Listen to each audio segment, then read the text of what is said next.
Yo, what is good, YouTube? Welcome back to another JC2K video. In today's video, we're going to be ranking every single MyTEAM festival card from worst to best here in NBA 2K26 MyTEAM. This is not a ranking based on value, otherwise Shaq and Steph would be the bottom two cards in this list, obviously, but just based on how good these cards are. And I think y'all are going to be a little surprised maybe by the way that I actually rank this, because card tier doesn't matter when it comes to these cards, clearly. So before we hop into it, if you haven't already, make sure you hit that subscribe button. Help me push towards the 50,000 subscriber mark on the channel. I upload every single day, multiple videos a day. Would really appreciate it if y'all do subscribe. Without further ado, let's get into it and let's get to ranking. So the worst card in today's drop, in my opinion, is Paul Pierce. Reason being, his shot sucks.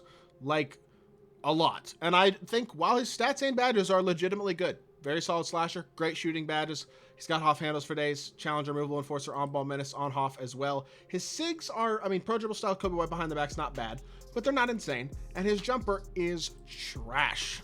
Tough to time, not fast, easy to contest. He's just not a good shooter. And I think at shooting guard especially, that's really important to have that elite level shooting ability, because you're gonna be the guy on the hash often. You gotta be one of the best shooters on the team. You need to have a quick release that's hard to contest, and plain and simple, Paul Pierce has the opposite of that. So while the stats and badges are indicative of an elite card, in practice, I think he kind of sucks, to be totally honest, because his jumper is so mid. It is not a good shot at all. Next up, and this may also serve as a little bit of a surprise, I actually have Steph Curry as the second worst card in this drop. Call me a crazy person. Maybe I am. I lied. I'm moving him up one more spot. I don't have him as the second worst. I have him as the third worst. We'll come back to you here in just a second. DeAndre Hunter's actually going to be my second worst. And his stats and badges, by the way, are also very good. I think his jumper's a little better than Paul Pierce's is, and his player build is definitely a lot better. But he's small forward, power forward, so you'd want him to be bigger anyways. Stats and badge-wise, again, not quite as good as Paul Pierce, but still very good. Very well-rounded, 33 total badges. Super solid all-around card. But his jumper's pretty meh too. I wouldn't say it's quite as bad as Paul Pierce's, but I don't think it's particularly good either. I just don't look at him as a very high tier card either, in all honesty. I don't know. It's just how it is at this point, right? But DeAndre Hunter, not a card that I personally am a big fan of either, just because he's just too limited. You're not going to be a great wing if you don't have a quality shot. And I don't think DeAndre Hunter's shot is all that good. I feel like it's pretty slow, pretty baited, pretty easy to contest, similar to Paul Pierce. Next up is going to be Steph. I do think Steph is, despite being an opal, not that insanely great. 6'3" with a 6'3" wingspan, 98 speed, 99.3. Decent defense, but he is undersized. He's got decent you know, I will say this. Steph is great as a shot creator, and he is not a total liability defensively. He's undersized, but you know what? The more I think about it, the more I feel like Steph has to be moved up a couple more spots. So I am changing my answer on the fly. Again, I'm actually going to go Shaq as the third worst, because Shaq can't shoot threes. Despite Shaq doing everything else well, I know he's a Galaxy Opal. 94 speed is absurd for a center, especially a guy of his size. Defensively, he's a monster, and his finishing is going to be incredible too. He's got a 43, and his jumper's atrocious, so it's not like you're going to be hitting mid-ranges with him either, because people are going to be very easy. It's going to be very easy to contest his jump shot, even from a long ways away, because, again, his jumper isn't very good. So, I don't know, man. I'm not the biggest fan of Shaq either at this point in the year. Just, I feel like an inside center, especially a guy this year who doesn't have any SIGs either. In the past, Shaq had really nice animations for a big as well in terms of SIGs. This year, that is not the case. So he's just too limited overall for me to consider him an actually high-level option.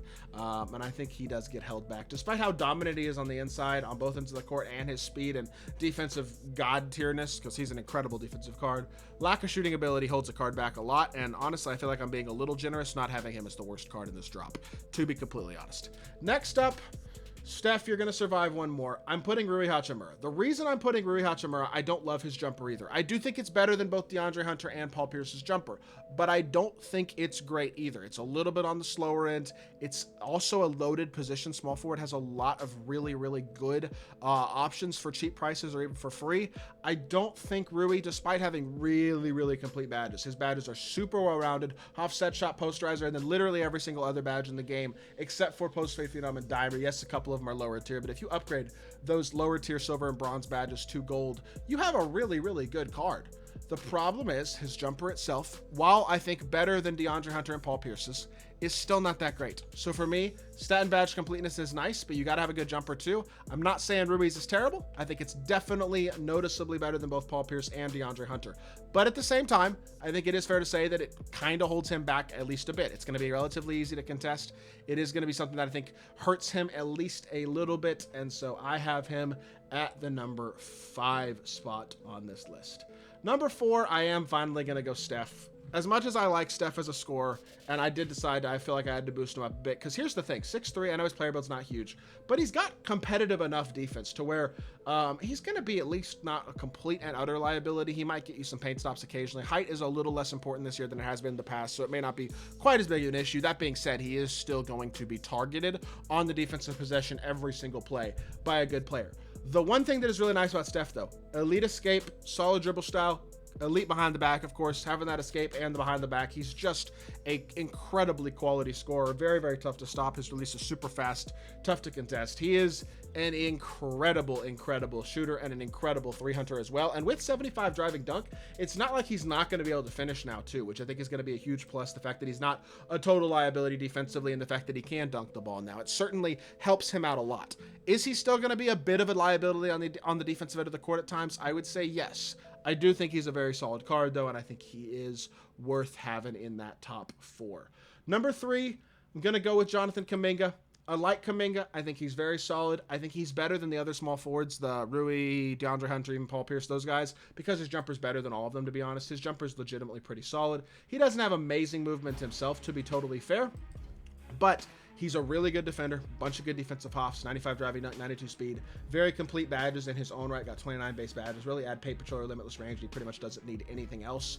Very complete, very good card, who's extremely versatile defensively, and also just very athletic as well, which fits the meta of the game very, very well, being an elite level slasher. I think Kuminga's really, really solid. Does he have good dunk animations too? He does.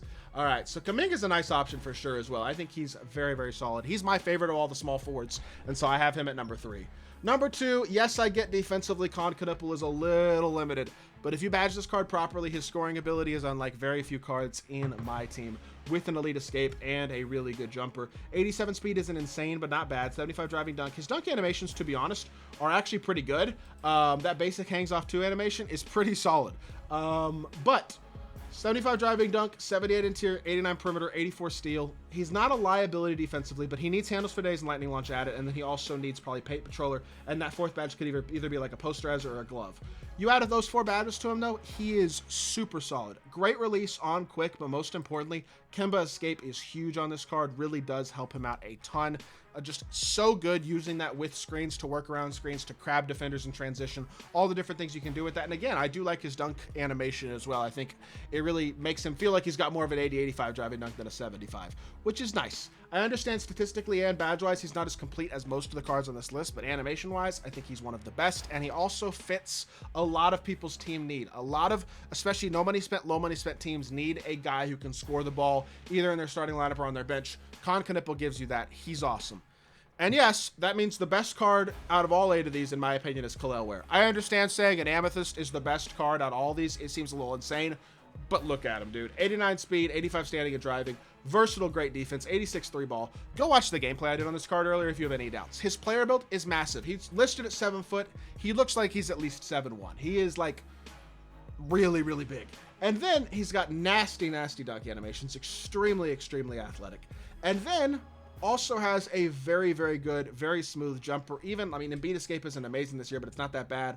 He actually moves okay too. Like, he is such a glitchy card at the big man spot. 89 speed, that's Hakeem and Embiid speed. Like, he truly is an amazing card. Best Amethyst card in the game. Really one of the best bigs in the game, period. He should be, I feel like, in most everybody's team in some capacity. He is an absolute stud, and I'm very excited 2K dropped a budget card as good as him in this drop. I know he's only an Amethyst. Yes, I wish he had more Hoffs. I think if you gave him more Hoffs yourself, that certainly wouldn't be that bad of an idea. Some people probably do that with their extra Hoffs. Give him, like, for example, if you look at this card, what he's got right now, it's just Posterizer and Paint Patroller. You add Brick Wall, Pogo Stick, Post Lockdown, Rebound Chaser, Removal Enforcer, and Set Shot Specialist. Now, probably don't have all those Hoff badges, but if you add a few of those Hoffs to this card, he's like unbelievable. I think he's already really, really good with gold badges. Definitely my favorite card in this drop, 100%. That is going to do it for the video, though. I hope y'all did enjoy. If you did, make sure you hit that like button, leave a comment, and subscribe. Be back on more 2K content very, very soon. I appreciate y'all. Peace.